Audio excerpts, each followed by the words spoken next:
Hello and welcome to my show, Who's Listening? And today I've been joined by Michael Bailey, an immigration lawyer based in Texas. Hello, Michael. Can you go ahead and introduce yourself?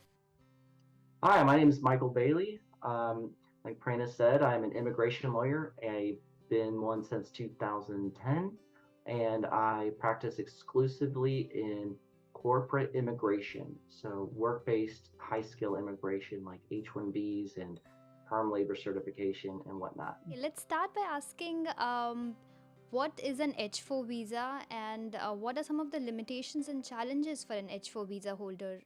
An H 4 visa is a dependent status of an H 1B. Some of the challenges for H 4 holders are that historically uh, they have not had authorization to work, not bringing in income, career loss of career development opportunities, but then also a lot of things that you may not think of. For example, getting a social security number. You can't get a social security number unless you have work authorization. But the problem is the social security numbers aren't just for work authorization. They are linked to a number of things in society that make it challenging to get if you don't have one. So then another set of challenges stems from that, which could be difficulties obtaining insurance or difficulties with driver's licenses, and then more and more issues, as you can imagine, can stem from those limitations. So, as you mentioned, there are challenges and limitations of being on H4 visa in United States. So, if you could change the laws or policies in regards to H4 visa holders, what changes would you make and why? Well, without theorizing about broad, sweeping policy changes, I think a more productive discussion is to think about ways to take the existing program and make it more efficient, faster, simpler, easier, and then simply just to create more numbers, allow more non-immigrants in, allow more green cards, and also to find ways to grant work authorization to more people like dependent spouses, like H 4s, which the agency did. So doing that is the sort of low-hanging fruit or the easiest things that I perceive that can be changed. I also wanted to talk about the court case that's been brought up by Save Jobs USA. So, what is the argument that they make, and do you think it holds any merit? So the agency did grant work authorization. They did create a rule that grants work authorization for H 4 visa holders once their spouses have completed certain steps of the green card process, but were not able to actually apply for the green card. So that for folks that are applying through their employers, there's a backlog for certain people from certain countries, and mostly impacted are folks born in India and folks born in China.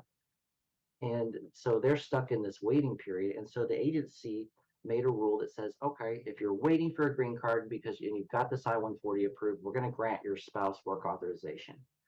And that was challenged in court by an organization that is said to represent American workers. And they say that the rule that enables H 4 visa holders to work is invalid for two reasons. First, they're saying that's not granted by the statute. That is the law passed by Congress in the 60s, the Immigration and Nationality Act, which creates the H 1B category and the H 4 dependent category. They're saying it doesn't specifically authorize H 4s to work like it does the H 1B. And then the second grounds for the challenges is that, even if the statute gives the government the authority to make a new rule, they didn't make the rule the way they should have. It's a procedural challenge. The argument from the government is that yes, they have the authority because although it's not specifically granted in the INA, there are other parts of the INA that enable the now Department of Homeland Security Secretary to create rules to create work authorizations such as the H 4. And I think there's a lot of merit to that argument. Save Jobs USA says you didn't make the right way, and the government says yes, we did.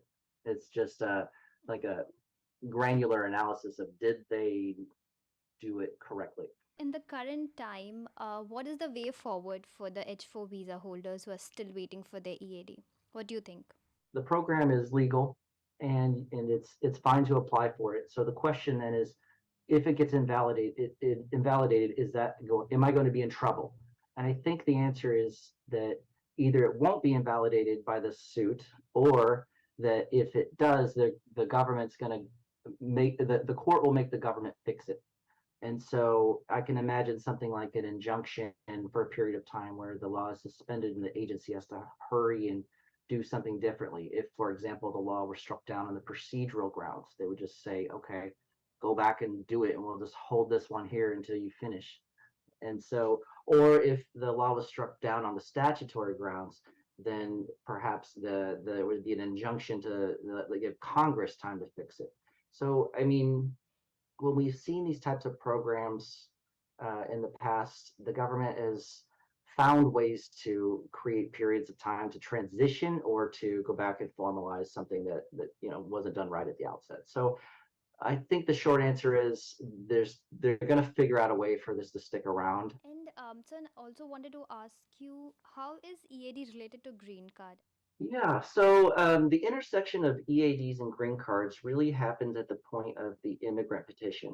So the the once the H-1B holder has that approved I-140 immigrant petition, that's usually filed by an employer, or sometimes it's based on it can be filed individually, but based on having some sort of specialized skill. Um, Once that's approved and you're in that waiting process, that then triggers the benefit of the EAD for the spouse.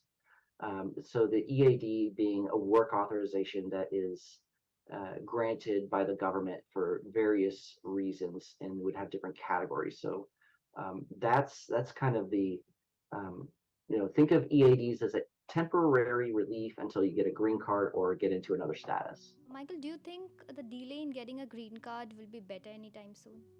Unfortunately, no. I think that barring some unforeseen like technological advancement or efficiency that makes thing processes go faster, or some sort of act of Congress to make more numbers or sweeping overhauls or something, I don't really see this getting better anytime soon. The demand just keeps going up.